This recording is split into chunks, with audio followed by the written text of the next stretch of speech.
They pretended to mean everyone. They pretended that they are pro-worker, pro-union party.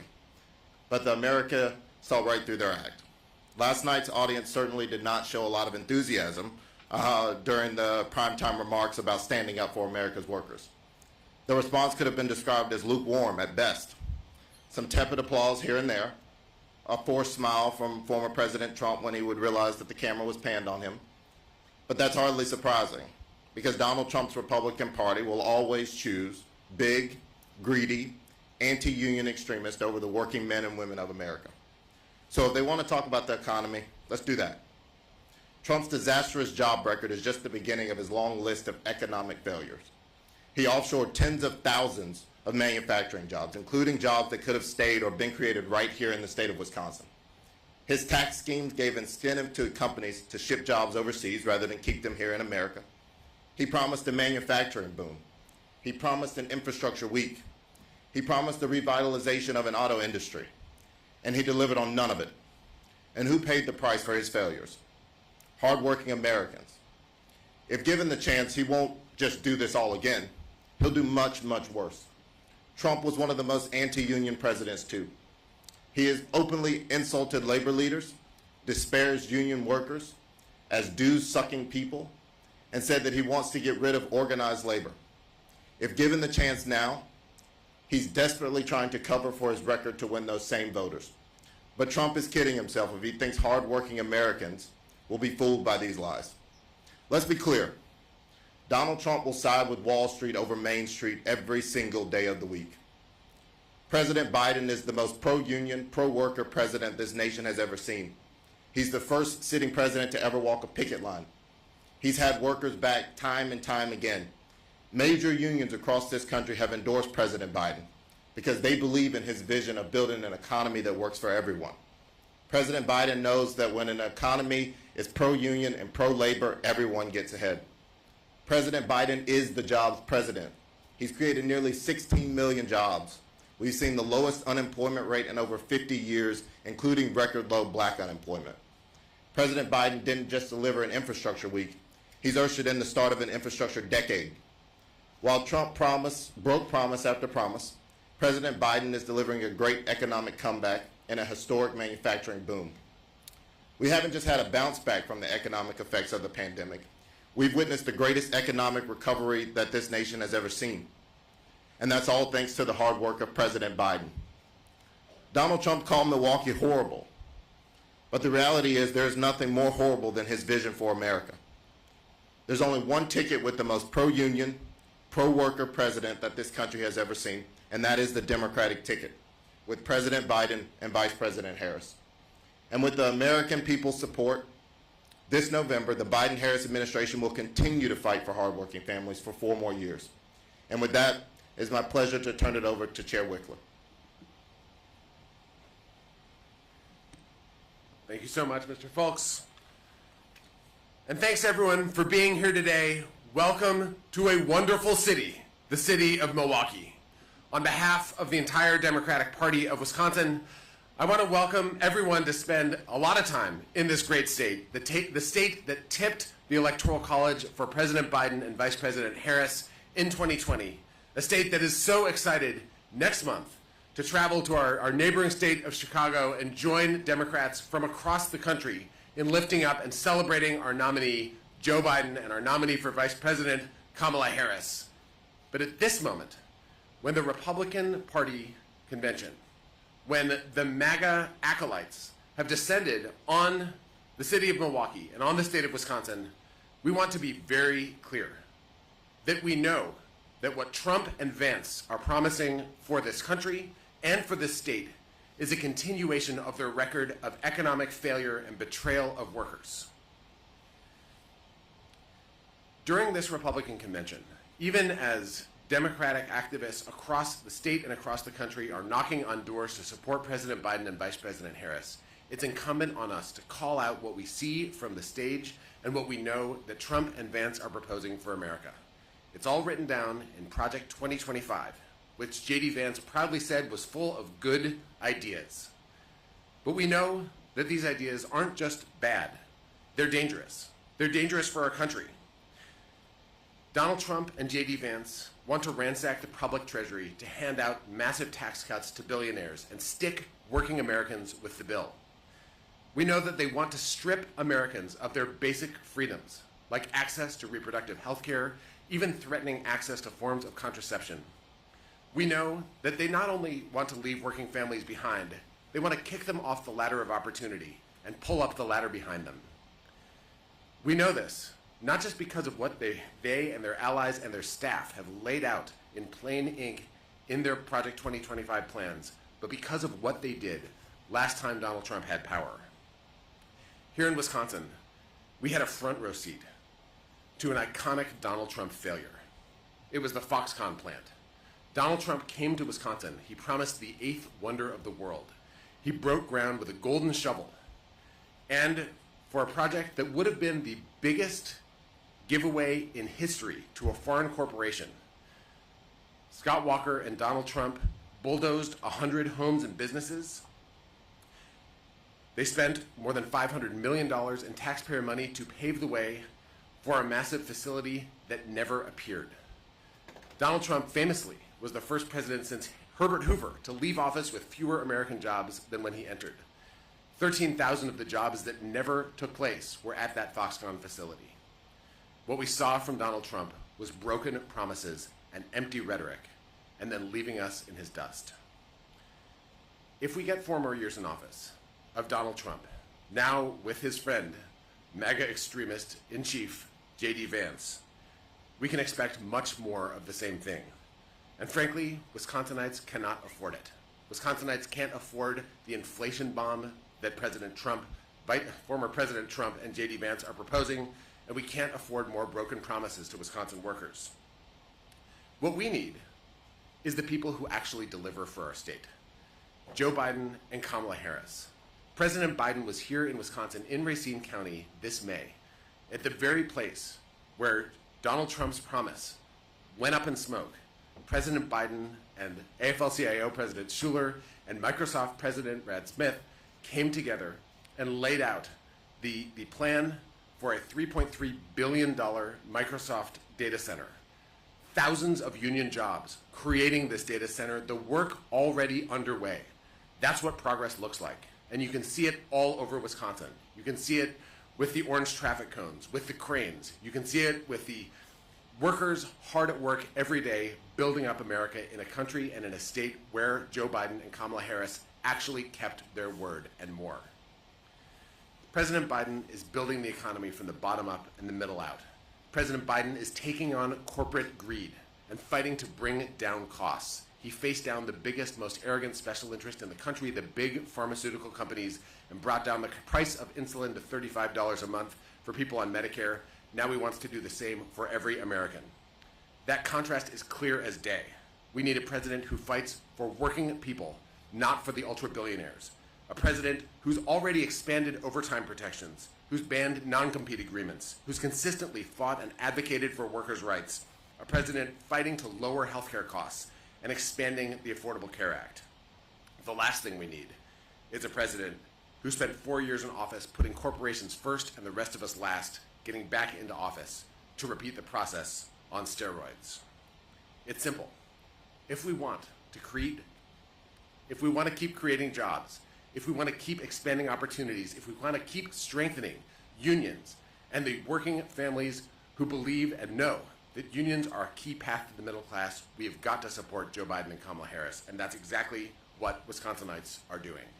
Across the state, Democratic volunteers, activists, thousands of them, are knocking on doors, are making phone calls, are talking to voters every day about the stakes. And what we hear at the doors is that no one wants the Project 2025 agenda. No one wants a $5 trillion tax cut for the ultra-wealthy. What they want is a president and vice president who will invest in them. And that's exactly what we're going to do. That's exactly what we're going to elect and re-elect when we go to the ballot this November. And with that, I want to introduce my friend, Senator Cory Booker. Thank you. Good morning, everybody. It is really good for me to be in Milwaukee. I have to say, as a former mayor of a great American city, that so many people like Donald Trump like to demean and degrade our urban spaces It's incredible to see a city like this that is doing so much to help people, to empower its residents, to do what a lot of cities are doing and trying to tell their truth, create jobs, and expand opportunity. It is really a shame when you have leaders in high positions punching down on people and saying such awful things like Donald Trump did about this incredible, diverse community. I'm a guy from Jersey and entered politics in nonpartisan races. When I was mayor of the city of Newark, it wasn't about right or left, it was about what was the best thing to move forward. And I made a reputation for myself about bringing people together from across the aisle to do good things, to empower people to succeed. I'm here obviously speaking on behalf of the Democratic Party, but I am really interested in speaking about the clear choice that Americans have before them right now, and to remind folks that despite the pomp and circumstance I'm seeing in the RNC convention, what the truth is, using Donald Trump's own words and what he did in his first term. People should understand that in the Senate, I've been there for 10 years, in Congress, I have worked with Democrats constantly to fight against Republican attempts to strip away health care from Americans, to undermine people's reproductive rights, to try to fight to secure people's retirement securities. And again, last night, which had me really curious, to be the party that consistently stands up for labor. Joe Biden is the most pro-labor president in my lifetime, and 4 years of Donald Trump, what he did with the NRLB, the National Labor Relations Board, what he did with OSHA, is he tried to undermine consistently union rights and workers' rights. And so let me make this clear, especially when you see frightening documents like Project 2025, when you see what this president did when he was in office, let me make some things clear. Donald Trump is trying to end the Affordable Care Act, widely popular amongst Republicans, independents, and Democrats. Americans should understand what that means. Remember, we stopped Donald Trump in the Senate. Democrats, unified with a few Republicans, stopped him from doing what he said he would do time and time again. What Congress people on the Republican side voted dozens, if not hundreds of times to repeal the Affordable Care Act. What Donald Trump and J.D. Vance say they want to do. What would that mean for you as Americans? It would mean that people with pre-existing conditions, again, would not be able to get health care. It means that health care costs would go up remarkably because millions of Americans rely on the discounts in the exchanges. It would mean young people would be kicked off insurance again, as opposed to being able to stay on their parents' insurance until they're 26. It would mean people with complicated, difficult diseases would not be able to find the care they need. Medicaid and Medicare, something that, again, Republicans in Congress and their policy groups constantly say they want to privatize, they want to limit. Things like 2025, Project 2025, say they want to cap, infecting millions of Americans. We Senate Democrats, we House Democrats, President Biden, we want to fight to make sure that Medicaid and Medicare is not just secure, but we continue to drive down the cost of health coverage and prescription drugs. You saw 4 years of Donald Trump. Prescription drug costs were continuing to go up under that president. President Biden, however, capped out-of-pocket expenses for our seniors to $2,000. President Biden and Senate Democrats and House Democrats were able to lower the cost of insulin to $35. And reproductive care, abortion care is health care. J.D. Vance and Donald Trump have said awful things about criminalizing people who seek abortion care. They have attacked Planned Parenthood time and time again, trying to defund it. They put us in this dystopian world where we criminalize women or doctors that try to save women's lives. If you support Roe v. Wade, this is a clear choice between a president who brags about ending Roe v. Wade and the president and vice president who are some of the most powerful voices for reestablishing Roe v. Wade as the law of the land. And Social Security, God bless America.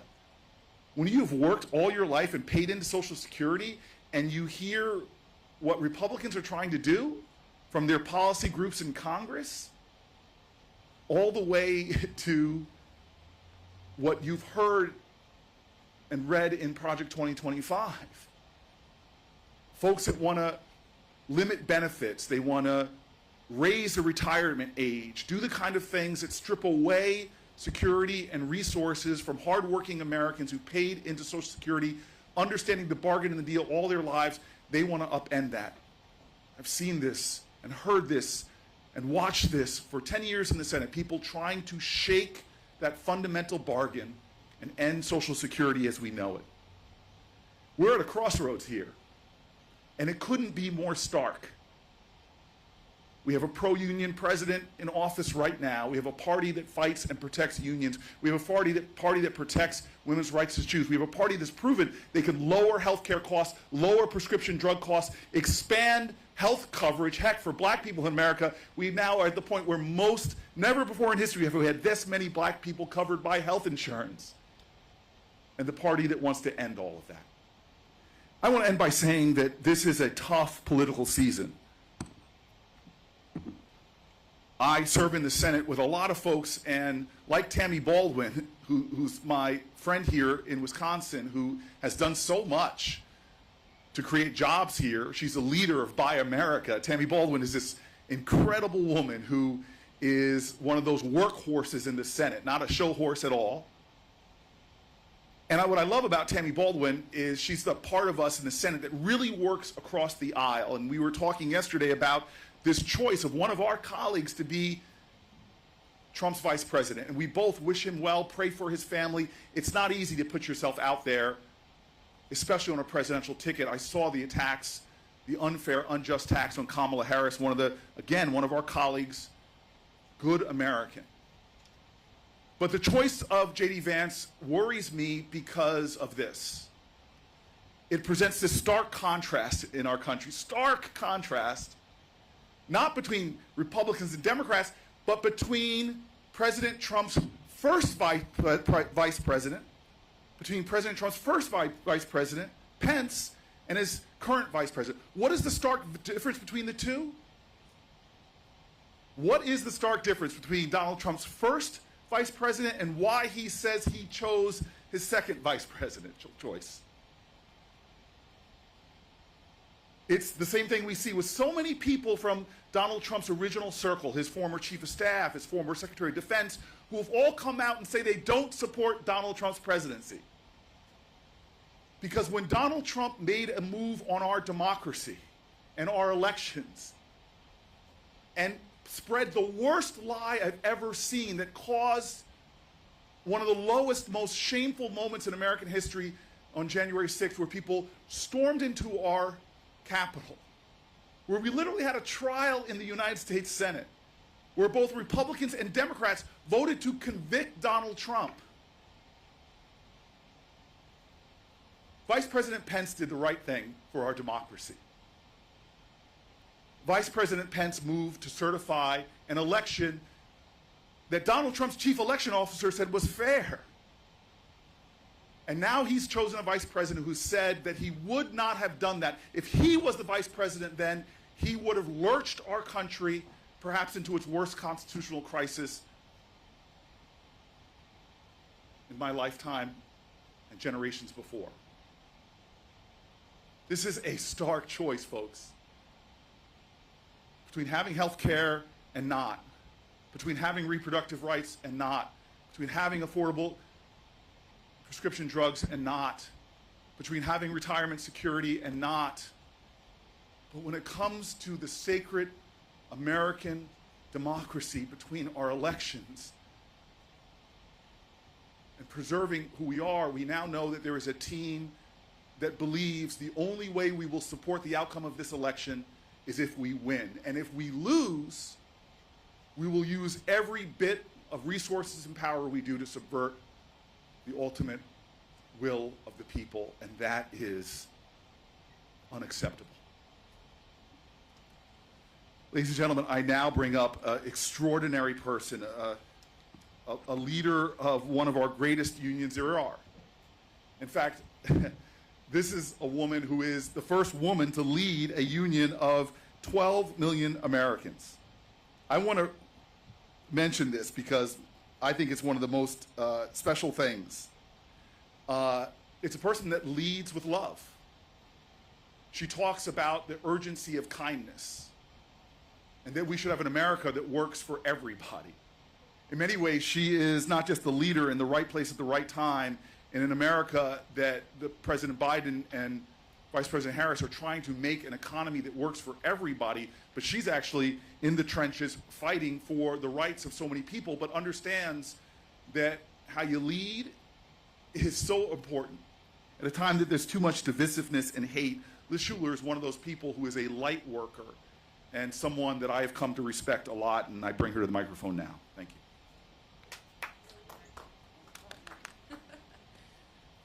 Good morning, everyone. I heard a spattering of applause. I think it needs to be louder. Somebody from the press felt like they were, well, then they remembered their job.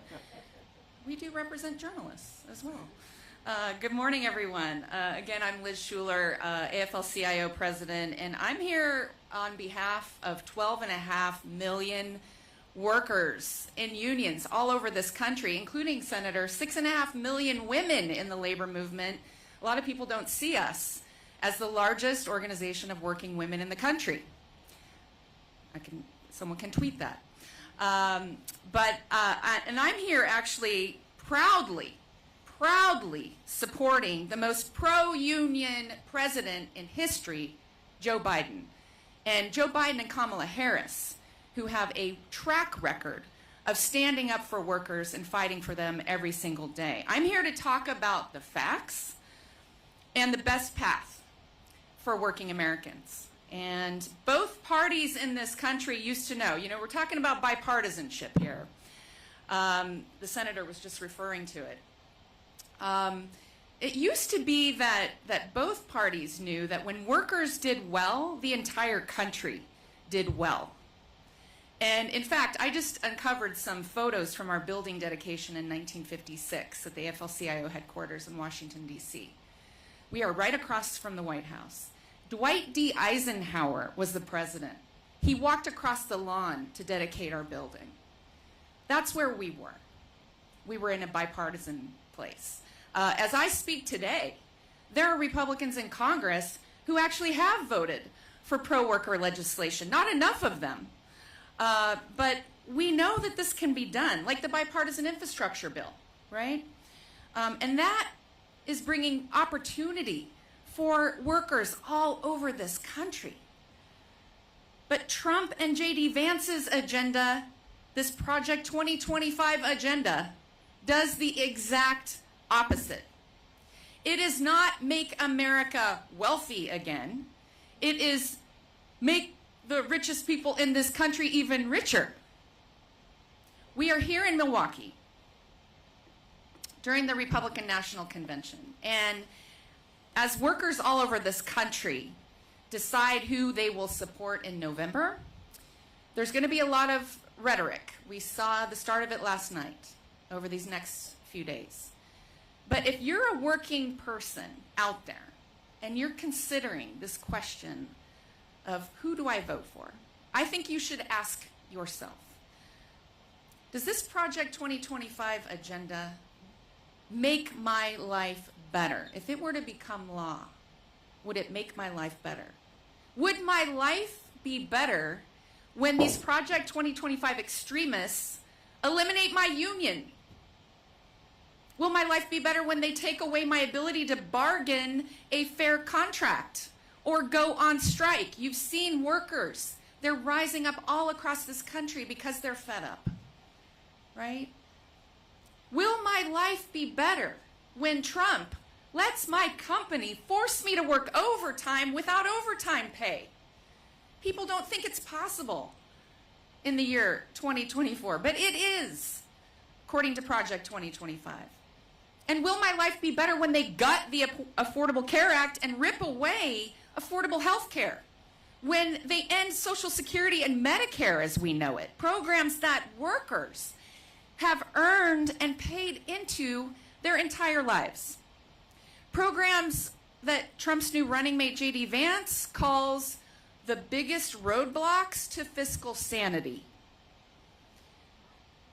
Will my life be better when Trump, J.D. Vance, and these extremists hand even more power to billionaires like Jeff Bezos and Elon Musk, who are more interested in going to space on rocket ships than they are helping working people? Because those are the things that Donald Trump and J.D. Vance are telling you to believe. It's right there. That's what the Republican Party is telling us openly that they want to do. People want facts these days. Those are the facts. And those are the stakes for working people. And I believe when working people have the facts and they see the stark choices that we've been talking about this morning, we are going to invest in ourselves, we are going to invest in our future, and we are going to support Joe Biden and Kamala Harris, who have a clear record and stand with working people. Thank you so much. I'm going to turn it back over to Quinn.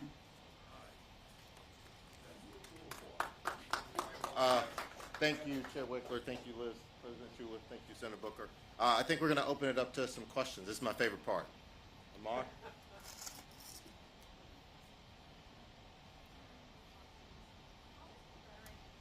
How has the rhetoric changed? Fox News. How has the rhetoric changed in light of the assassination attempt with being here at the RNC and representing the DNC and Biden-Harris administration? It hasn't changed. I would say that we've been focused on talking about the issues, reproductive freedom, workers' rights, Social Security, Medicare, the economy, a fairer tax code. The President and the Vice President have been very clear on their vision when it comes to the agenda that they want to put forward for Americans. Our campaign has been talking about that for months since the re-election was announced, and we're going to continue to do so. As the President said, this is how democracy works. We're going to continue to have a candid conversation about the stark contrast. I think Senator Booker laid it out very, very well, that there are two very, very different visions for this country. And I think it is absolutely surmised at the very tip top of that with the vice presidential picks of Donald Trump. We see that. But underneath that, Americans at home are worried about their mortgages. They're worried about their rent. They're worried about health care. They're worried about child care. They're worried about how they're going to continue to put gas in their tanks. President Biden and Vice President Harris are focused on doubling down and continue to do the work for the American people. And we're going to continue to draw the contrast of what that work actually means and what it means for the lives of those American people. And it's either that, President Biden and Vice President Harris's agenda, or, as President Schuler said, the vision of Project 2025. And we know what that would do to workers' rights and people's rights across this country.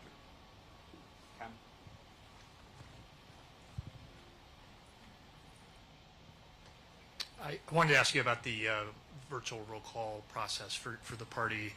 Do you think that is necessary now, just given that Ohio is no longer the impediment that you thought it once was?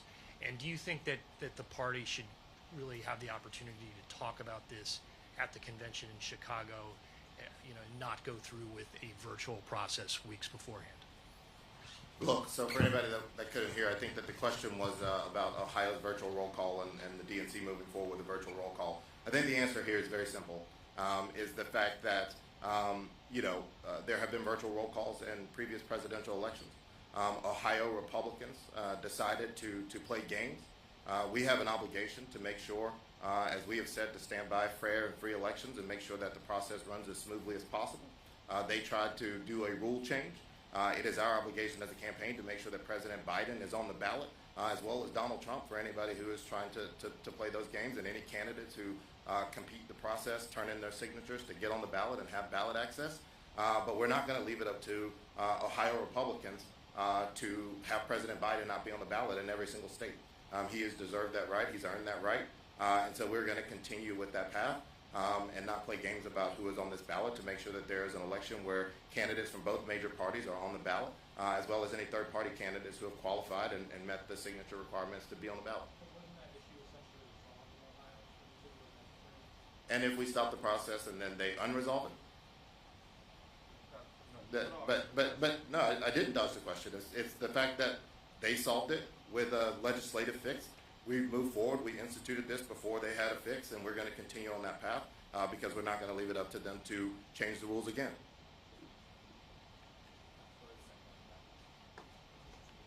So there have been a number of billboards that have gone up around Milwaukee today. Can you talk a little bit about the messaging behind those? Which billboards are from ours or from Donald Trump? Your guys's that have gone up today. Look, I think that one, Donald Trump is here trying to say that he loves Milwaukee. I think Chair Wickler, if he wants to chime in, can talk about how Donald Trump actually feels about Milwaukee. But from us, it's very simple. The agenda and the vision here are very different. Project 2025 and what Donald Trump and MAGA Republicans want to do in this country, gutting checks and balances, giving Donald Trump more power to serve as a dictator on top of the immunity that a Supreme Court that he largely appointed has given him, the ability to stop workers from being able to go on strike, getting paid overtime for work that they do, getting rid of things like the Department of Education. That is what's at stake, and so our campaign is highlighting that to make sure, one, the voters know the contrast in that, and that, two, everyone's very, very aware of how Donald Trump feels about Milwaukee despite what his billboards are saying, and also what Project 2025 would do for average Americans around this country. So I don't know if you want to add anything. Former President Trump didn't just say Milwaukee was horrible. He oversaw an administration that failed Milwaukee. You can tell whether someone loves a place by what they do to lift it up. And Donald Trump's administration was bad for Milwaukeeans. Republican Tom Tiffany is a congressman from Wisconsin. He wrote recently that Republicans have used Milwaukee as a punching bag for years. We've seen a Republican Party that has really turned its back on cities like Milwaukee and cities across the country. And we know that Milwaukee is a wonderful place. We know that Wisconsin is stronger because Milwaukee is such a wonderful city, and as a state, in every part of our state, we all do better when we all do better. And so we want to make sure that voters know not just what people say, but whose side these candidates are on. President Biden has been a tremendous success delivering infrastructure investments, delivering expansions of healthcare, delivering expansions in jobs and small business creation, passing the bipartisan infrastructure law to replace every lead lateral pipe in Milwaukee. Donald Trump said he would do all kinds of things like that and then completely failed to show up when it mattered most. So we want to make sure that voters here in Milwaukee and across Wisconsin are voting based on what these people will actually do in the next 4 years. And we think that Donald Trump, in this case, would be as good as his word. Thank you. Andrew Feinberg here with The Independent. You talked a bit about Project 2025 and reproductive health care, Social Security, medical care, but there are a lot of fringe ideas out there that aren't necessarily in Project 2025 that both Donald Trump and J.D. Vance subscribe to. One is devaluing American currency. A little esoteric, but something that could really put inflation into hyperdrive. Is that something that you guys are going to be talking to? Yeah, look, I think that we're going to combat every single issue that Donald Trump and J.D. Vance put forward. They've tried to distance themselves from Project 2025, but at the end of the day, a number of his staff, cabinet officials, and people closest to him have been involved in that. It's a plan that is written for him to be his second-term agenda, and that's what we're going off of. I think over the next several days, we're going to continue to see Trump and MAGA Republicans double down on that. But it's no surprise to us that Donald Trump has ideas that are going to drive up inflation. It's what he did when he left office. As you heard President Schuler say, he's the first president to leave office with fewer jobs than when he came in. He was disastrous for the American economy. It was on the brink of collapse when President Biden and Vice President Harris took office. We continue to see job reports that inflation is coming down because of the work of the Biden-Harris administration. And so we're absolutely going to draw that contrast. I think the economy and inflation is at the heart and the core of the issues when we talk about what is facing Americans across this country. Inflation and the economy and how they're going to continue to provide goods and services into their households is paramount among that.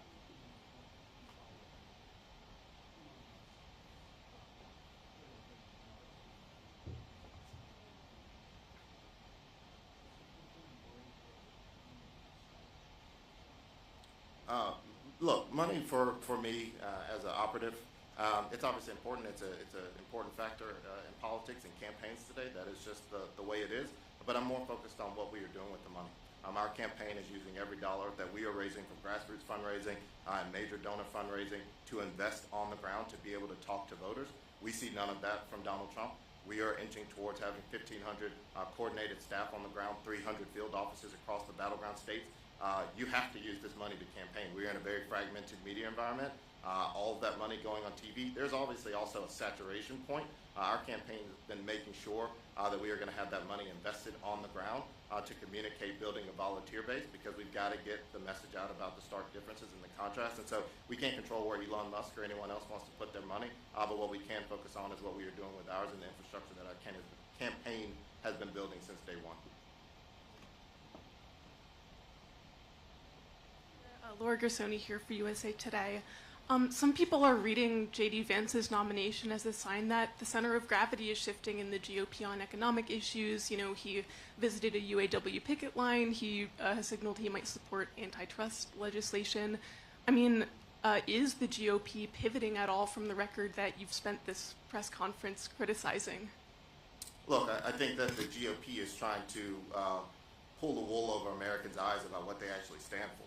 I do not think that J.D. Vance by any means makes the Republican Party or the MAGA extremist party under Donald Trump any more pro-union or pro-labor than it was before.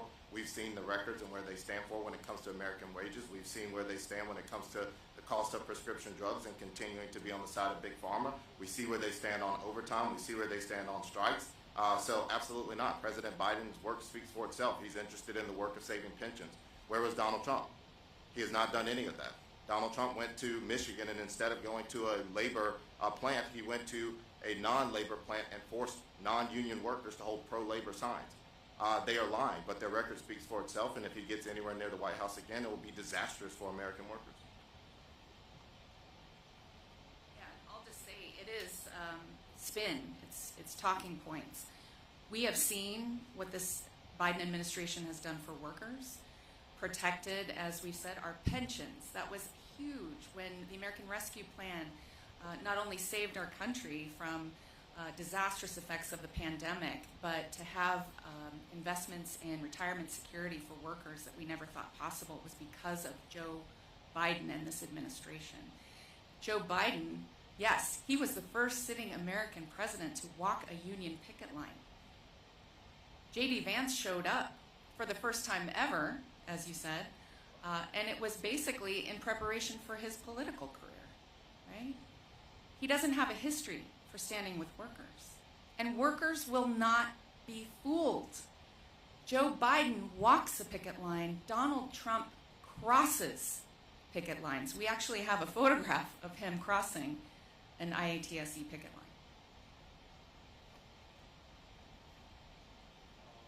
line. The issue of J.D. Vance was personal to a lot of Wisconsinites because Wisconsin is a state where Donald Trump's threat to democracy has never faded. We came within one vote of our state Supreme Court to overturning the presidential election in 2020. And after Dobbs fell for 451 days, Wisconsinites could not access abortion care in our state.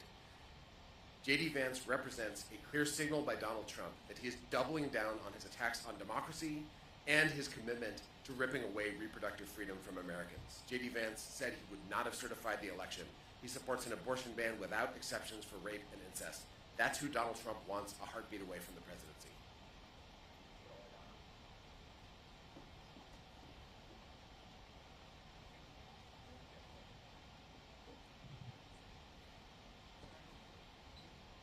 Hi, I'm Oriana with Notice. So yesterday, Republicans approved the RNC platform that took out federal bans and most anti-abortion rhetoric from the text. And I wanted to get your thoughts on what do you think it says to the GOP national agenda seems less restrictive on abortion?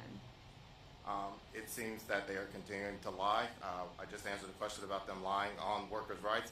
Now they're trying to lie about women's rights. I don't care about what text they put on paper. I care about the actions of the people. Donald Trump has said numerous times there needs to be punishment for women. He's talked about monitoring pregnancies, criminalizing women, criminalizing doctors. That is what the Republican platform is, what is coming out of their candidate's mouth and their nominee's mouth. And I think we've seen time and again where Donald Trump stands, not just on reproductive rights, but on IVF, on family planning. He's continuing to double down on that. And so there is no amount of text on paper or websites that they can approve or plan out that is going to detract from the fact that Donald Trump and his opponent, J.D. Vance, you just heard Ben Wickler, or his nominee for VP, J.D. Vance, you just heard Chair Wickler talk about the fact that J.D. Vance said 2 wrongs don't make a right when he's asked about cases of rape and incest and women getting abortion from that. That is the Republican Party platform when it comes to reproductive freedom and abortion rights in this country. Can you repeat the question? Can we wait? Yeah, I mean, it's absolutely a political strategy, but again, it comes to the fact that the Republican Party understands that they are on the wrong side of these issues and are trying to moderate themselves, but the American people have seen where they really stand on these issues.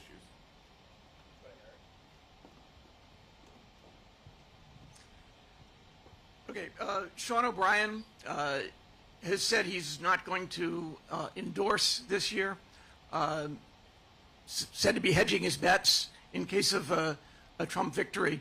If Trump ends up winning, what do you think, Ms. Schuler, what do you think are the chances that the Teamsters and Sean O'Brien would be able to influence a Trump administration to move away from the Republican historic opposition to policies that benefit unionization and union workers?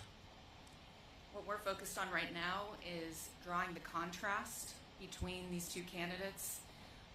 The track record is clear that in Trump's first term, we've seen this movie before. We gave him a chance. In fact, when he first got elected, the labor movement said, we're going to call balls and strikes. We're going to see how this plays out. And fast forward 4 years later, the record is very, very clear. It speaks for itself, and you've heard it all today about, gutting the National Labor Relations Board. That's the board that actually adjudicates when workers rise up and take a risk and try to form a union. That board decides whether they get to do that, and whether it's stacked with people who actually can see clearly and stand on the side of workers or stand on the side of corporations. Our labor laws are badly broken in this country. They're tilted toward corporations.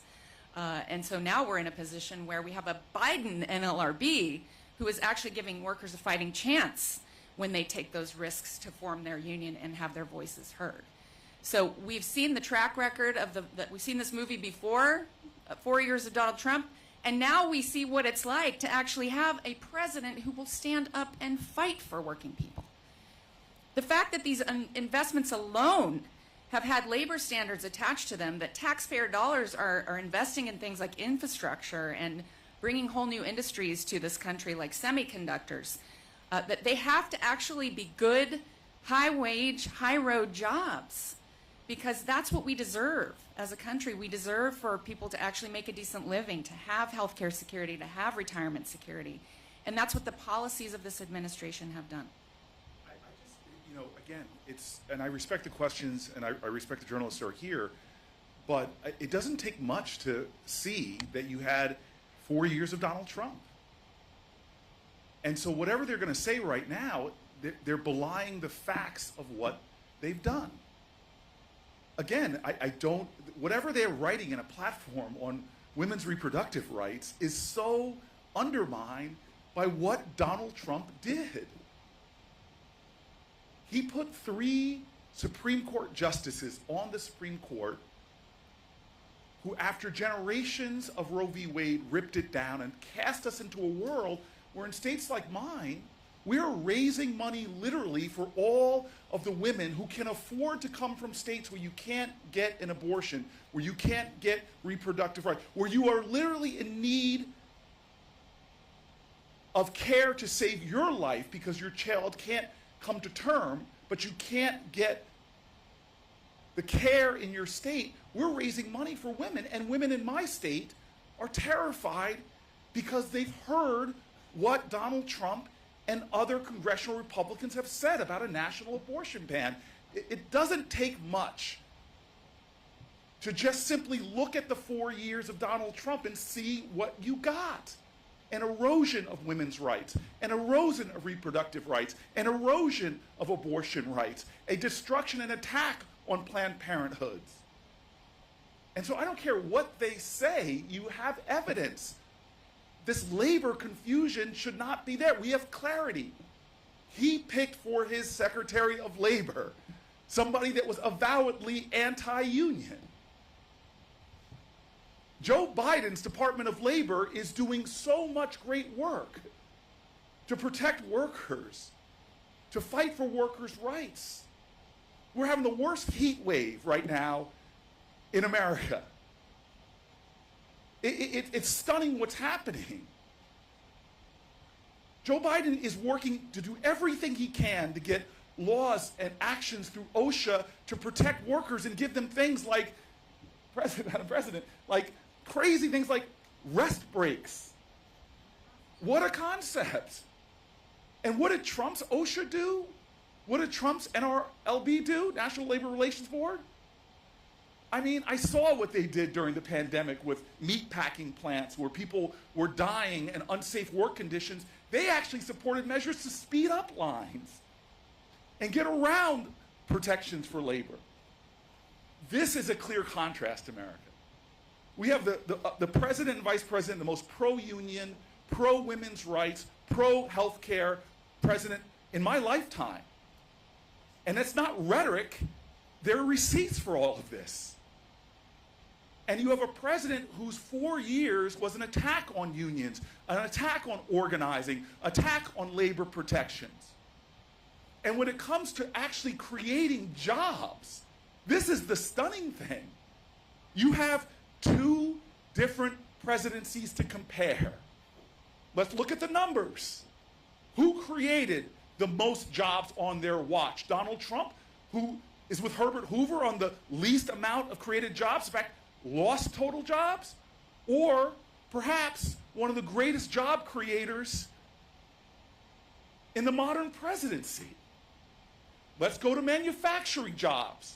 A president whose rhetoric, who ran around this country saying he was going to create manufacturing jobs, but didn't, versus the president that has created the biggest boom in manufacturing jobs in decades. Let's talk about union jobs. We have a president that bragged that he was going to do infrastructure for America. There was an infrastructure month, I think. There was an infrastructure week, I think. I think he had infrastructure days, but never produced an infrastructure bill.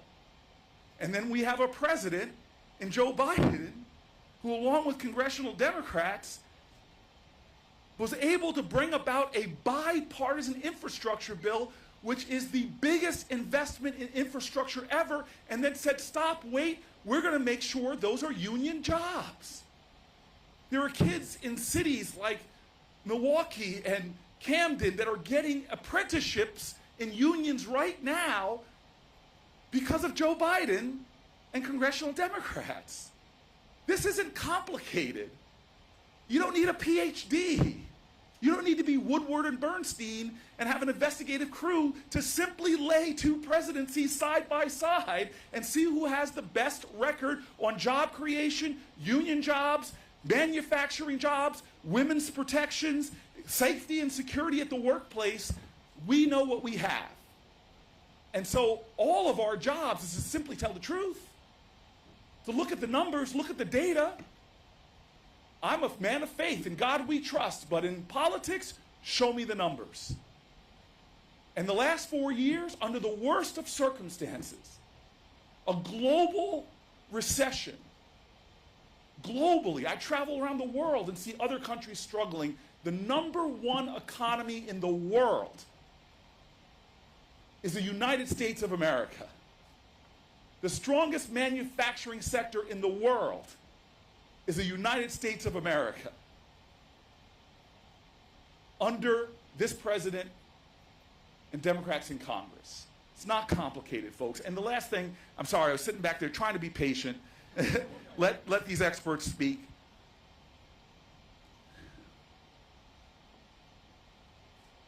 I have a simple test when I support a leader or not. Simple test. You cannot lead the people if you don't love the people. Not just the people who vote for you. Do you love the people? I think the way people talk about other folks in America is more of a reflection of who you are than who the person you're talking about is. I've listened to Donald Trump. I've known him for years, way before he was a politician. And I listen to the demeaning and degrading ways he talks about people and places. The way he talks about women who don't support him. The way he talks about people in his own party. God, the disgusting things he said about my former governor, Chris Christie. The way he attacks people's weaknesses or disabilities. I've heard how he talks about people. It does not connote anybody to believe that he loves folk. And then there's Joe Biden. I ran against him in a primary. My mother to this day teases me about how I just started really loving the guy. Because I got to see him behind the scenes when nobody was watching. I believe another saying, simple truth, someone who's nice to you but not nice to the waiter is not a nice person. Look at folks when nobody is watching and how they act. America, you have a lot of choices on policy, on facts. I believe the Democratic Party has done so much to attack rising costs, to attack rising prescription drugs, to fight through a globally bad economy and produce more jobs and more opportunity and better health care and greater coverage. I believe all of those things that really matter to households, but I want America to think about something else. At a time where people are talking about tamping down political rhetoric, that is not enough. We have a problem in this country that we hate each other just because of how we vote. Fox News watchers, MSNBC watchers, they're told by these 24-hour stations to hate each other. Caricatures are being produced of Democrats and Republicans that are so far from the truth. I see it in the Senate. Nobody wants to talk about our bipartisan bills. Everybody wants to talk about our disagreement. This is a vote on policy. America, choose who's going to be best for the bottom line of your family. But God, in this time, look for leaders that lead with love. Look for people that don't just say tamp down the rhetoric, rise up the community, the beloved community that our country has to be. Support the people that know that even though you don't vote for me, you're not my enemy. In this moment in our democracy, please vote for decency and kindness and empathy and grace. Those are the best American values and the best American virtues. Listen to how candidates talk about the other side, about Democrats if they're a Republican or about Republicans if they're a Democrat. That will show you whether they're a leader that really can bring us together. And the last thing I'll say is this world is in a wretchedly difficult place.